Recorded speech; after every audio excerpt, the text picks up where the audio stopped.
खास यशासाठी. आता यशासाठी म्हटल्यानंतर तो पुढे जर जागेचा प्रॉब्लेम येत असेल कारण आपण इंटरव्ह्यू शब्द टाकला तो आणि headline bold line alpha bar को अगर वेक्टर लिखना है तो omega d omega bar change in angular velocity अपन चेंज इन टाइम, तो ओमेगा बार पे अपने को वेक्टर दिखाना है, बराबर. कारण पुढे सगळं अल्फा बार भी वेक्टर हो विषयी माहिती जाएगा. आहे. लेकिन उसके लिए स्मॉल एंगल ले लिया, स्मॉल एंगल अगर ले लिया तो एंगुलर वेलोसिटी भी स्मॉल बन जाएगा आपका ऑटोमेटिकली. ये ध्यान रखना, इसकी तरफ ध्यान रखना. और ये स्केलर आपने ले लिया फाइनाइट, तो ये भी स्केलर हो जाएगा. ये अगर लार्ज वैल्यू होगा, लार्ज एंगल होगा, तो ये भी ज्यादा होगा. करेक्ट है, ये भी ज्यादा होगा. इसकी तरफ ध्यान रखना, भूलना मत इसको आप लोग. दोन ठिकाणी आऊ वळू झाले. इसको म्हणजे air force common admission test bracket इसको नहीं भूलने आप लोग, ठीक है. ये ऑटोमेटिकली जैसे जैसे टाइम बढ़ेगा आपको वैसे ही चीजें समझ में आएगी, ठीक है. ट्रान्सलेटर ते किंवा ते माहिती नाही कसं शब्द ते इंग्रजी शब्द घेत नाही किंवा असं काही आहे की काय मला माहिती नाही. ने रिकॉर्डिंग किया है मैंने लास्ट लेक्चर, वो रिकॉर्डिंग भेज दूंगा बाद में आपको.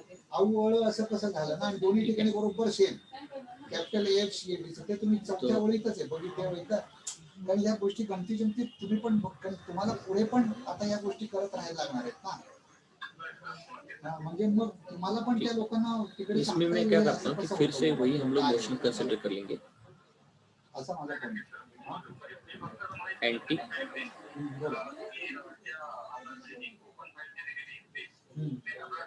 एंटी क्लॉकवाइज मोशन, माझ्याकडे टाइप करायची काहीच व्यवस्था नाही. और दूसरा होगा क्लॉकवाइज मोशन. दूसरा होगा क्लॉकवाइज. नाही, मी तुम्हाला करेक्शन तोंडी सांगणार. Yes Vishnu, yes Vishnu, your raise hand. तुम्हाला ते पाठवल्यावर मी print out please type in the message box. तुम्हाला सांगणार आणि तुम्ही त्या ह्याच्यात करेक्शन करून घेणार. आता please type in the message box. आता हे जे तुम्ही मला नहीं वो रिकॉर्डिंग में भेजिएगा, शेयर नहीं कर सकते. रिकॉर्डिंग में भेजिएगा, बाद में रिकॉर्ड हो चुका है, वो काढून झालेले आहेत ऑलरेडी, रिकॉर्ड हो चुका है. चलो, तो अभी हमने देखा था ओमेगा बार के बारे में. तो हमको मालूम है कि अगर हमारा एंटी क्लॉकवाइज मोशन होगा, एंटी क्लॉकवाइज मोशन होगा, और हमारा अगर क्लॉकवाइज मोशन होगा, तो एंटी क्लॉकवाइज मोशन के लिए हमारा ओमेगा जो होगा वो अप द प्लेन होगा. ओमेगा जो होगा वो अप द प्लेन होगा. और क्लॉकवाइज मोशन के लिए जो हमारा ओमेगा होगा वो डाउन द प्लेन होगा, बराबर. डाउन द प्लेन होगा, up the plane, down the plane. ये तो ओमेगा बार का डायरेक्शन मैंने आपको दिखाया. Now we are interested to know the direction of alpha bar. Direction of alpha bar, ठीक है. तो उसके लिए मैं पहले एक ही सर्कल ले लेता हूँ, एक ही सर्कल ले लेता हूँ, ठीक है. अब देखो सिंपल से अल्फा बार जो हमारा होता है, अल्फा बार जो होता है हमारा, उसको मैं ऐसे लिख सकता हूँ. अल्फा बार को चेंज यानी क्या होगा, फाइनल एंगुलर वेलोसिटी. फाइनल को हम लोग ओमेगा लिखते हैं और इनिशियल एंगुलर वेलोसिटी को हम लोग लिखते हैं omega naught divide by final time minus initial time. So remember here, omega naught is a initial angular velocity. Initial,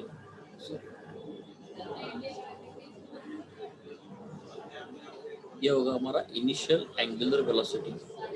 initial angular velocity, तो ये होगा हमारा final angular velocity.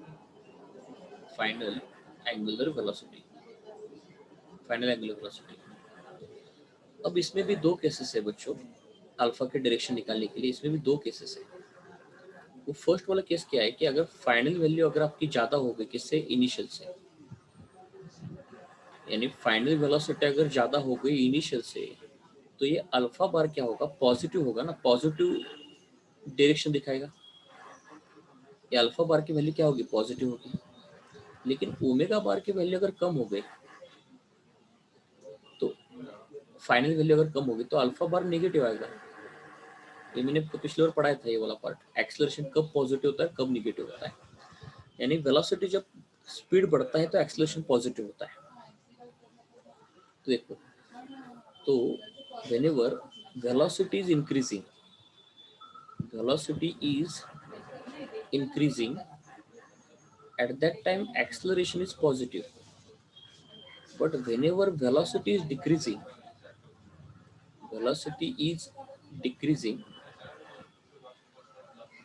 at that time acceleration is negative, negative direction दिखाएगा.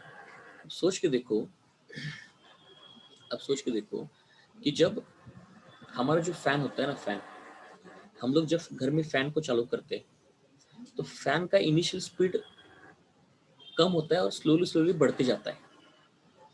तो fan को चालू करना यानी केस नंबर 1, जिसमें फाइनल स्पीड ज्यादा होता है, इनिशियल स्पीड कम होता है. तो ये वाला एग्जांपल मैं उसको लिख दूंगा, switching on the fan.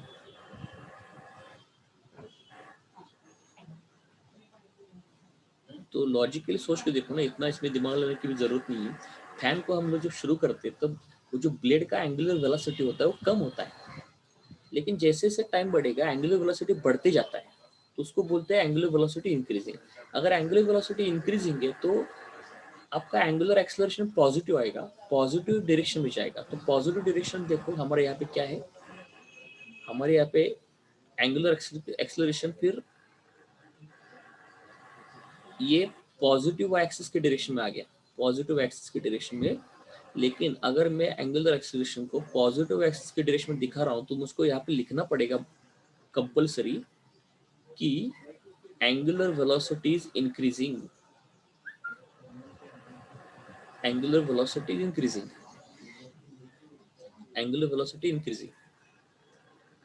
Compulsory मुझको यहाँ पे लिखना पड़ेगा कि यहाँ पे व्हेनेवर ओमेगा इज इंक्रीजिंग,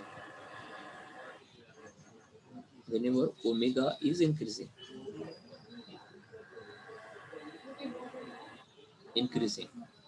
तो उस केस में ये पॉजिटिव एक्सिस के डायरेक्शन में चला जाएगा. लेकिन अब आप सोच के देखो, घर में फैन फुल स्पीड में घूम रहा है, अचानक से आपने उसको बंद किया, switching off the fan, switching off fan, full speed से घूम रहा है, फैन को आप अपने स्विच ऑफ कर दिया. अब फैन जब बंद करोगे तब फैन का, तब जब बंद कर रहे थे तो वेलोसिटी ज्यादा था, लेकिन जैसे जैसे टाइम बढ़ेगा वैसे वैसे वेलोसिटी कम होती जाएगा, यानी वेलोसिटी डिक्रीज होती जाएगा. जब वेलोसिटी डिक्रीज होती जाएगा तब आपका एंगुलर एक्सेलरेशन नेगेटिव होगा. तो एंगुलर एक्सेलरेशन का डायरेक्शन नेगेटिव वाई एक्सिस पर दिखाना पड़ेगा आपको, वो नेगेटिव एक्सिस पर चला जाएगा. तो alpha bar is on negative axis, लेकिन अल्फा बार नेगेटिव एक्सिस पर क्यों चला गया, क्योंकि आपका omega is decreasing, omega is decreasing, है ना, ओमेगा इज डिक्रीजिंग. तो इस तरीके से अल्फा का डायरेक्शन निकालते हैं कि एंगुलर वेलोसिटी बढ़ रहा है क्या कम हो रहा है, उस तरीके से अल्फा का डायरेक्शन हमको मिल जाता है. लेकिन एक चीज याद रखना, इवन तो अल्फा का डायरेक्शन चेंज हो रहा है लेकिन ओमेगा बार का डायरेक्शन चेंज नहीं होगा, क्योंकि ओमेगा बार का डायरेक्शन निकालने के लिए हमको थीटा डी थीटा बार मालूम होना चाहिए. तो ओमेगा बार का और डी थीटा बार का डायरेक्शन सेम रहता है, स्पीड कम हो जाए बढ़े उसमें कोई फर्क नहीं पड़ता, सिर्फ स्पीड कम ज्यादा होने की वजह से एक्सेलरेशन का डायरेक्शन चेंज होता है, वेलोसिटी का नहीं. मुझको बताओ, आप गाड़ी को जो ब्रेक लगाते हो तो वेलोसिटी का डायरेक्शन कभी चेंज होता है क्या? कभी ऐसा होता है कि गाड़ी को ब्रेक लगाने के बाद गाड़ी उल्टा पीछे घूमती है? गाड़ी को ब्रेक लगाने के बाद गाड़ी की वेलोसिटी का डायरेक्शन चेंज नहीं होता, वेलोसिटी का जो डायरेक्शन पहले था वही रहता है, सिर्फ डायरेक्शन चेंज होता है एक्सेलरेशन का. तो फैन को चालू करना या बंद करना, इन सारी चीजों में एंगुलर वेलोसिटी का डायरेक्शन चेंज नहीं होगा, वो हमेशा एंटी क्लॉकवाइज मोशन के लिए अबव द प्लेन होगा, हमेशा एंटी क्लॉकवाइज मोशन के लिए वो अबव द प्लेन ही होगा. सिर्फ वेलोसिटी कम ज्यादा होने की, वेलोसिटी अगर बढ़ रही है, फैन अगर स्पीड अप हो रहा है तो angular acceleration along positive y से चला जाएगा, और अगर फैन अगर स्लो होते जाएगा, स्पीड कम होते जाएगा, तो एंगुलर एक्सेलरेशन का डायरेक्शन अलोंग नेगेटिव एक्सिस हो जाएगा. लेकिन वेलोसिटी खुद का कभी डायरेक्शन चेंज नहीं करता. ये याद रखने के लिए आप गाड़ी का एग्जांपल ले सकते हो, गाड़ी को ब्रेक लगाने के बाद गाड़ी कभी पीछे उल्टा नहीं आती, स्लोली स्लोली होगा, लेकिन जिस डायरेक्शन में जा रही है उसी डायरेक्शन में जाके गाड़ी रुकती है, यानी वेलोसिटी का डायरेक्शन नहीं चेंज होता, वहां पे एक्सेलरेशन का डायरेक्शन चेंज होता है. इसमें हर साल बच्चे गलती करते हैं, यू रिमेंबर दिस पार्ट। तो एक्सेलरेशन कब पॉजिटिव होगा, जब वेलोसिटी बढ़ेगी तब, और एक्सेलरेशन कब नेगेटिव होगा, जब वेलोसिटी कम होगी तब। उस हिसाब से आपको डायरेक्शन अलग अलग दिखा देगा। बस इतना सा पार्ट है, इसमें हमने आज पढ़ लिया कि एंगुलर एक्सेलरेशन का डायरेक्शन क्या होता है। So this is it, this is our today's part.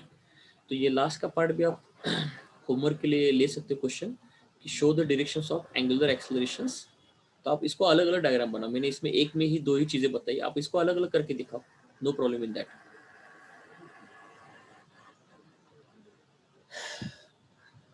So this completes our today's part, और होमवर्क के लिए क्वेश्चन में मैंने दे दिए। ठीक, इसका स्क्रीनशॉट निकाल के ले लो आप लोग, तो आपके पास वो रेफरेंस रहेगा होमवर्क करते वक्त।